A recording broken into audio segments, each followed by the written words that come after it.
I, Dr. Rekha Chavan, an assistant professor in Department of Education, once again welcome you all for our another FDP on training on e-learning. As you all aware, Dr. Babasaheb Ambedkar Chair conducts a series of webinar on ICT tools. So, as a part of this series of webinar, today I am going to demonstrate another ICT tool, that is H5P. This H5P is used for creating an interactive content. Now, what is interactive content? Interactive content is the content wherein the learners get a chance to engage, to participate, and to act on something, to act on the content.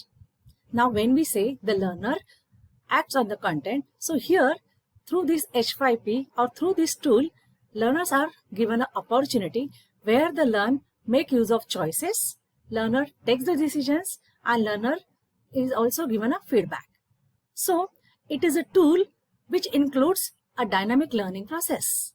Now when I say dynamic learning process, here the learner is engaged in such a way that the learner actually gets a hands-on experience in the teaching learning process. So let us explore what is H5P. So first, in the URL, we will type h5p.org. Once you type h5p.org, you will get a page like this. So this is a page which will be displayed once you go on h5p.org. Now, I am already logged in, so that's why you can see this page. But if you are doing it for the first time, you have to create a free account. So I'm clicking on free account.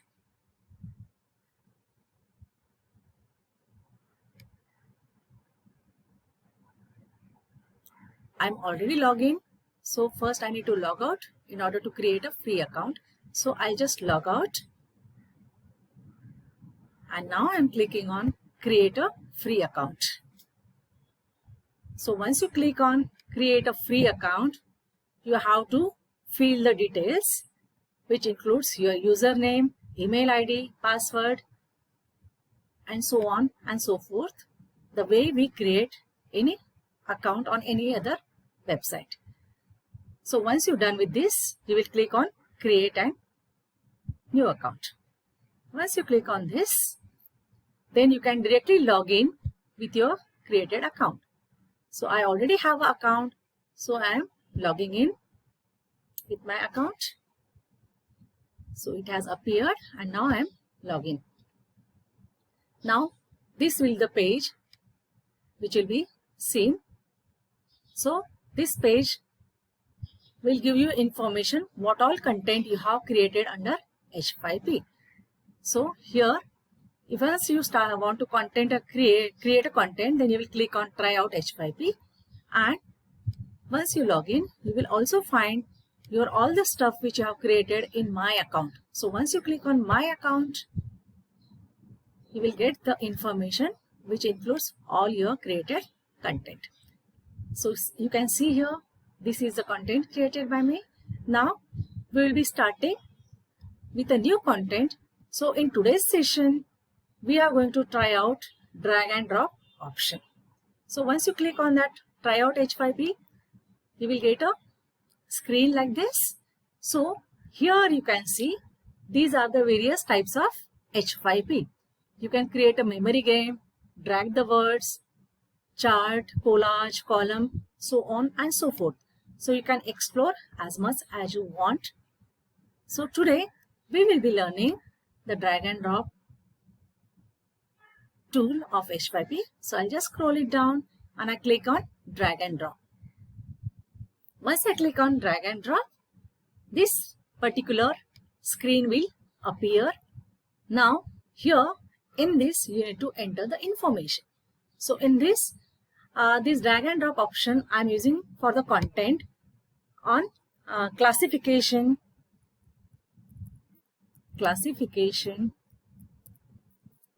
of parts of computers. So what I'm doing, I'm just entering the topic name classification of parts of computer. You can scroll it down. It will ask for another information. Now, once you create a topic, the next thing it is asking is background image. Now, you can add the image which are already stored in your system, or you can get the image from Google. So I'll just go to Google and find out the image for my background. So I'll just type Google. I'll find out the background image for my content. Background image. So once I click on background image, I can get the image like this. Now, there is something like copyrighted and copy-free images. So we as a teacher, we should always make use of free images. So now how to get the free? Very simple. You have to click on tools. First you have to click on images. Once you click on images, then go to tools. Then click on usage rights. And then click labeled for reuse. Now these are the image which I can freely use. Now I want my background image in a blue color. So I'll just add the word blue. It is already labeled for reuse. So I'm just clicking on this particular plain background image. I'll right click on the image and I'll save that image on my desktop. Plain blue background image. This I'll save it on my desktop because I feel desktop is a place wherein we can easily access this information which we store. So I'm just clicking it on desktop. Now again I'll go back to my create interactive content. Now I'll add the image from my desktop. So here it is already there. So I'm clicking in it on open. You can see the image has been uploaded. Now I'll move further. Now the next thing it is asking is task size. So I'll just go with the default task size. I'll move ahead. Next thing it is asking is feedback. Now I want my learner to get a feedback once they appear for the drag and drop quiz. So what I'm doing, I'm just adding the range and the feedback. Now the first range I'm adding is 0 to 40. I just click on add range. So the first range is 0 to 40. For this, I'll give the feedback needs improvement.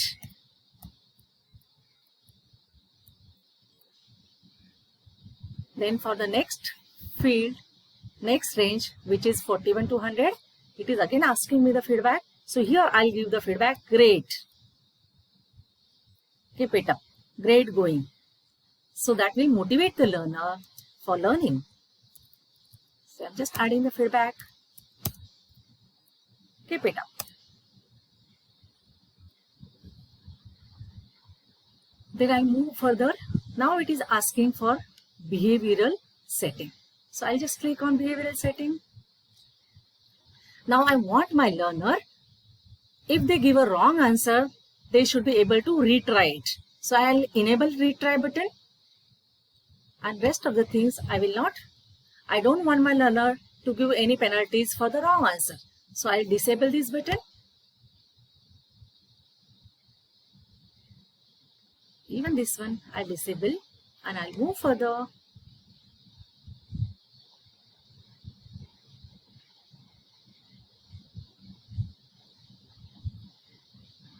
And I'll save it.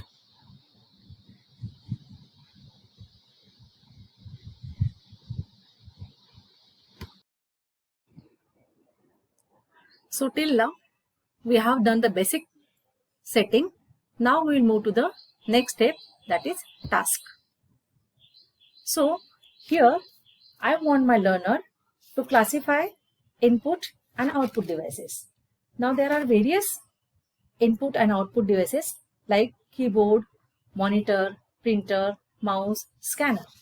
So I want my learner to classify those devices into input and output. So I need to add a drop zone. So I'll click on add a drop zone. Now you can see, as I said, I want the two drop zones. One is for input device and the other one is for output device. So in this label, I'll write input device, input device. I will click on the show label because my learner also should know where to drop that particular image of the different devices. So I'm making it show label. I'm activating that show label button. I want to make my background opacity as 30. Now this background opacity can be in the range of 0 to 100.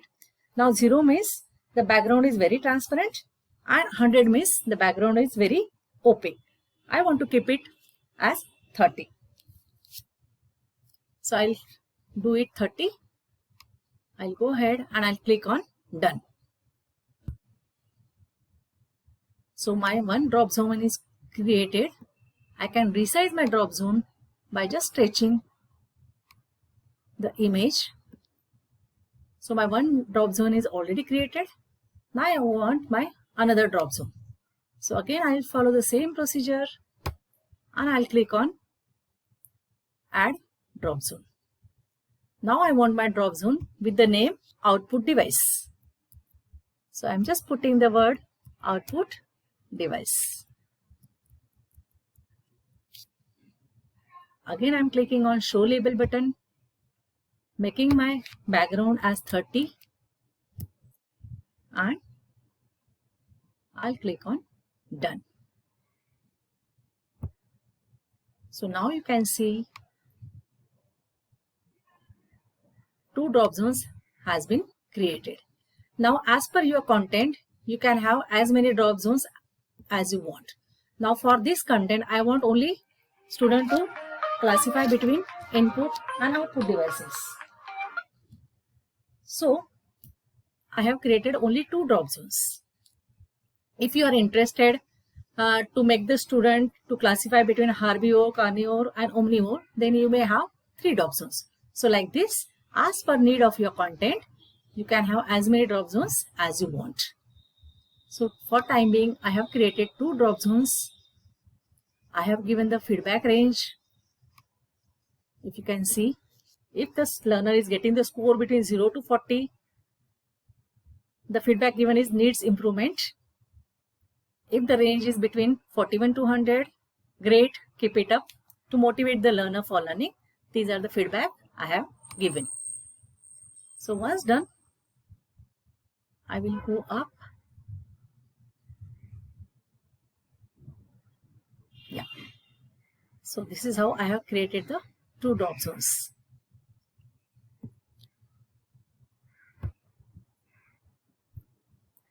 Now after creating the drop zones, I need to select the images which I want my learner to drag and drop on those two drop zones. I'll do, you can see here there is an image icon. So I'll click on image. I'll add image which I have already stored in my folder. So I'll click on add. Let me take the input device, keyboard. I'll make it open. I'll give the name keyboard.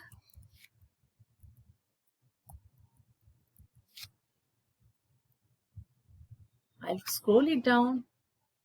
Now this device where I need to put. So to make my content very complex, what I'll do, I'll say select all. So that my learner should not use only the try and error basis, but that image should fit in both the input and output to make the complexity of the content. So I'm putting select all. Background opacity 30. And I'm clicking on done. Same way, I want to put another image of an input device. So I'll click on image. add image. Now I'll select another input device, that is mouse. So I'll click on mouse, open. I'll give the heading input device.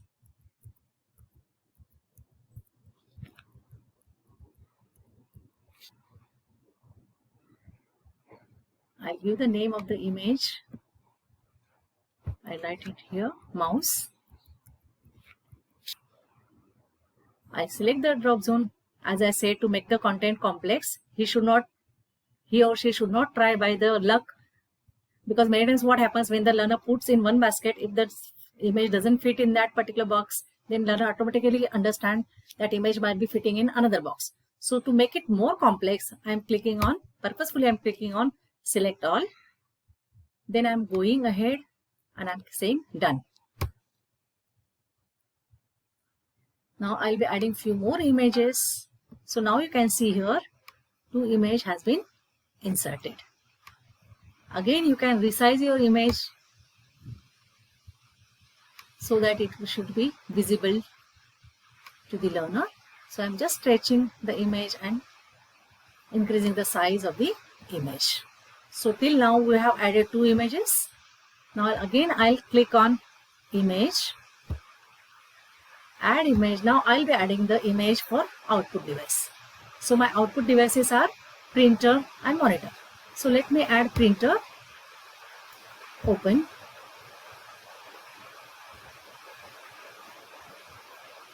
I'm putting the title as output device. My printer is a output device. Output device. I go ahead with the same procedure, write the name of the image, that is printer. Again, to make the content complex, I'll click on select all and done. So with the same procedure, now I'll be adding the last image. I can drag it here. Now again I'll go to image icon. Output device name is already given. I'll click on add. Now I want to add the image of monitor. So I'll click on monitor, open. Again I'll scroll it down, give the name as monitor.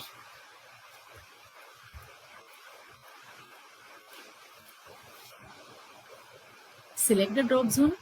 Again, just to make the learner confused, I'm selecting all. Select all.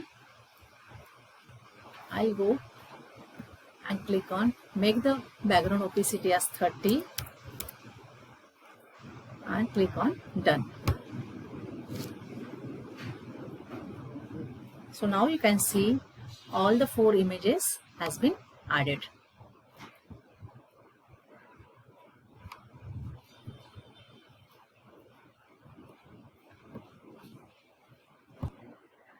Now till now what we have done, we have made 2 buckets where the things will fall, but we have not yet told that which are the correct answer. We know as a teacher that what is the correct answer, but this is a software basically, so it does not know which image is correct for input device and which images should go in output device. So we need to mention it in the content as well. So to do that, select the drop zone. I'll go back to the drop zone. I'll select the drop zone. So I'm selecting this drop zone, input device. Now you can see here there are various options: transform, edit, copy, and so on and so forth. So I'll click on edit.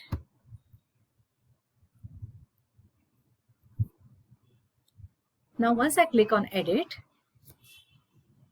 we can tell them what are the input device and we can select them. So keyboard is an input device and mouse is an input device. So now here you can see there is a list given. So now we are talking about, here the heading I will make it as input device. So for input device, the correct answer is, from the list you have to select the correct answer. So my keyboard image is a input device. My mouse is a input device. So I have selected keyboard and mouse as a input device. I'll click on done.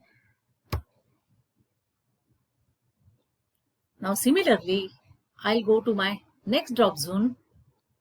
I'll click on the drop zone. I'll click on edit. Now you can again see the heading is output device.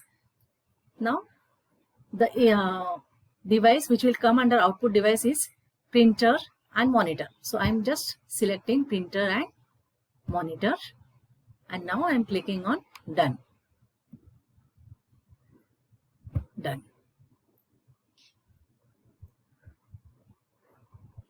So now it's done for all the 4 images.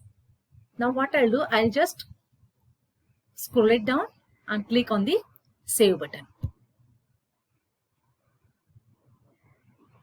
So it is saved. You can see here. Okay. Now let us try. Now what I'll do, I'll purposefully keep the wrong images just to confuse the learner. So I'll put that printer in an input device. I'll put that mouse in an output device, monitor as an input device, and keyboard in an output device. And let me check my answer. So I'm clicking on check. I got a 0 answer. I purposefully did it, and now you can see there is a red cross mark. So all your 4 answers are wrong. Now let me try once again with the correct answer. As I have given the command, it can go in both the drop zones. So I have purposefully put wrong images into wrong drop zone. So again I'll retry. Again the images are back at their place. Now I'll put it in a correct way. So my input devices are keyboard and mouse, and my output devices are printer and monitor. Now let me check my answer.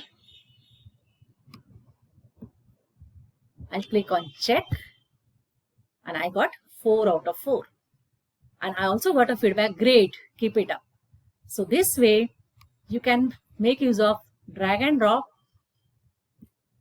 feature of H5P to make your content more interactive and to make your learning a enjoyable activity. Thank you for watching.